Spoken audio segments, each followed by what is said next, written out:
Really young, like 3 years old, I always saw lots of really young content creators, and I asked my parents if we could do something like that. And we started as just like a toy reviewing channel. Ryan's World. We did it! Ta-da! Ryan Kaji's parents didn't just fumble the bag, they set it on fire, served it on a silver platter, and then asked for seconds like it was fine dining. We're talking about Cheyenne and Loan Kaji, the supposed masterminds behind Ryan's World, the YouTube empire that turned their own toddler into a walking, talking ATM. These two built a billion-dollar brand off their kid's innocent smile, and now they're watching that empire collapse faster than a house of cards in a hurricane. And honestly, it feels like this was bound to happen sooner or later. Let's rewind the story for a second and see how it all began. Back in 2015, Cheyenne and Loan thought it'd be cute to film their 3-year-old opening toy boxes. Simple idea, right? But that cute idea exploded into a full-blown global phenomenon. Suddenly, little Ryan was everywhere. YouTube, Walmart shelves, Nickelodeon, even toothbrushes and pajamas. The kid became a brand before he even started elementary school. Within a few years, Ryan was crowned the highest-paid YouTuber on the planet, pulling in over $20 million a year. Not bad for a kid who was still learning to tie his shoes, huh? But here's where things start to get messy, like really messy. While Ryan was busy smiling for the camera and charming millions of viewers, his parents were behind the scenes running the show and cashing in big time. They weren't just proud parents anymore. They became full-blown business managers, producers, and eventually straight-up exploiters of their own kids' fame. The Kaji family went from being your average middle-class couple to YouTube royalty, quitting their normal jobs in the process. Loan left her position as a chemistry teacher, trading textbooks for toy deals and sponsorship contracts. What started as a wholesome family project slowly turned into one of the most controversial child-powered money machines on the internet. And now, the empire they built is cracking right before their eyes. Cheyenne was supposed to be an engineer, but that dream got tossed out the window the second Ryan's World started printing money. He and Loan went all in, turning into full-time Ryan's World content farmers. They didn't just make videos, they built an empire from the ground up. Soon, they had a 30-person production team, a company called Sunlight Entertainment, and a house that looked less like a home and more like a non-stop film studio. Every room became a set, every toy became a prop, and Ryan, he became the star employee in his own family business. But here's where things get murky, real murky. Because let's be honest, Ryan wasn't exactly in a position to sign contracts, negotiate his paycheck, or even say, hey, can I take a break? He was a little kid just trying to play. Yet, that didn't seem to stop his parents. By 2019, Ryan's face was plastered on everything you could imagine, from Walmart shelves packed with toys to Colgate toothpaste tubes smiling back at you in the bathroom aisle. The kid even had his own Macy's Thanksgiving Day Parade balloon as his superhero alter ego, Red Titan.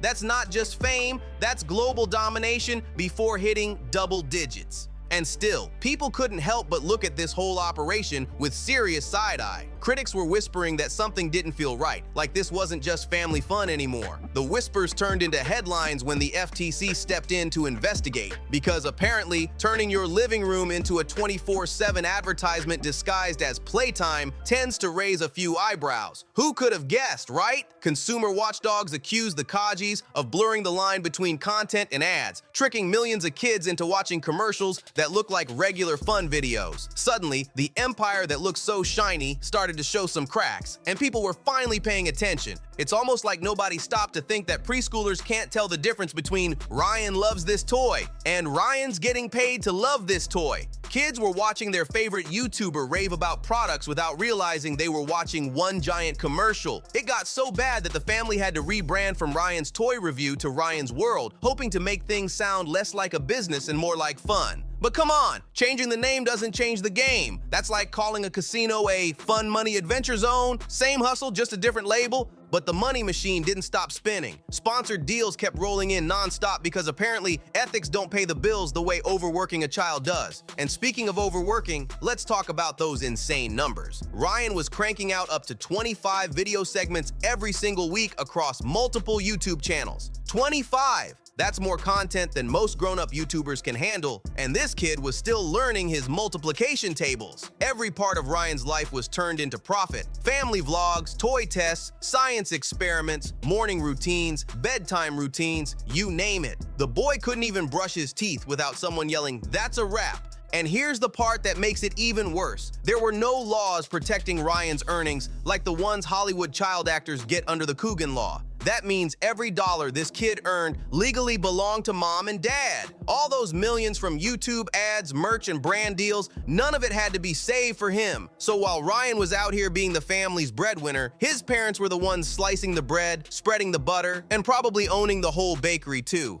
But karma? Oh, karma doesn't forget, and it definitely doesn't skip over YouTube channels. Fast forward to today, and the Kaji empire is collapsing faster than a Jenga tower during an earthquake. The glory days when Ryan's world was pulling over 1 billion views per video, gone, long gone. Those numbers are deader than flip phones, and the internet isn't feeling sorry, because now everyone's finally seeing what was really going on behind those bright smiles and colorful thumbnails. New Ryan's World videos can barely crawl past 100,000 views now. And for a channel that once pulled in billions, that's not just a decline. That's a full-on nosedive with no parachute. We're talking about a 70% drop in viewership. That kind of fall doesn't happen quietly. It's the sound of a digital empire crashing into the ground. And honestly, the reasons behind it are both obvious and kind of satisfying. Ryan grew up, and so did his audience. The same kids who once begged their parents for Ryan-branded toys are now preteens rolling their eyes at the very same videos they used to love. They see the content his parents are still forcing him to make and think, this is so cringe. Meanwhile, the new generation of toddlers, they're not buying it.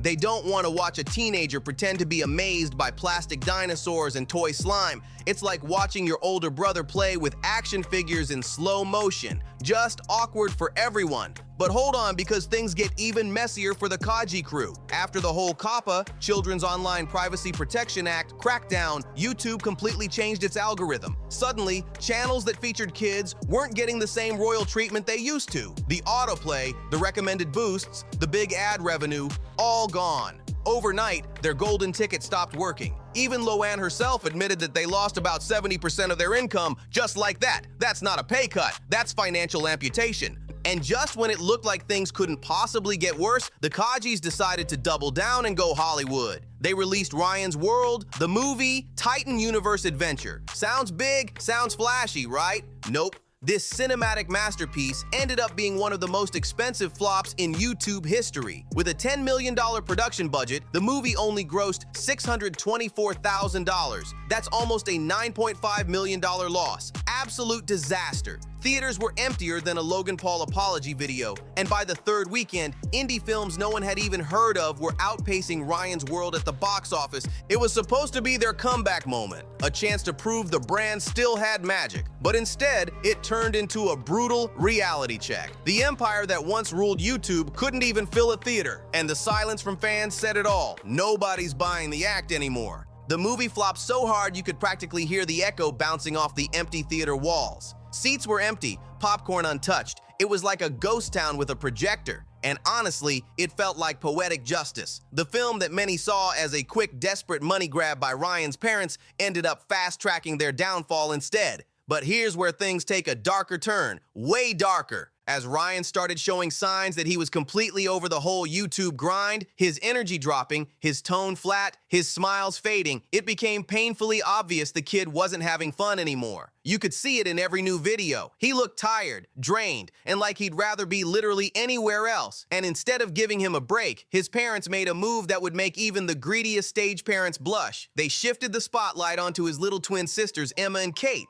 That's right, the girls, who are only 7 years old, are now being positioned as the next stars of the Kaji empire. They've got their own animated series and are suddenly popping up everywhere in family vlogs and cute brand videos. It's like watching someone drain one well completely dry, then immediately start digging another without a second thought. The internet saw it instantly, and the reaction was pure disgust. Comments started flooding social media with posts like, Ryan made his parents $34 million and now they're exploiting his baby sisters. People weren't holding back anymore. The shift in public opinion was brutal and honestly, well-deserved. Viewers who once adored the family are now calling it what it really is. Two adults who turned their children's innocence into profit and called it family content.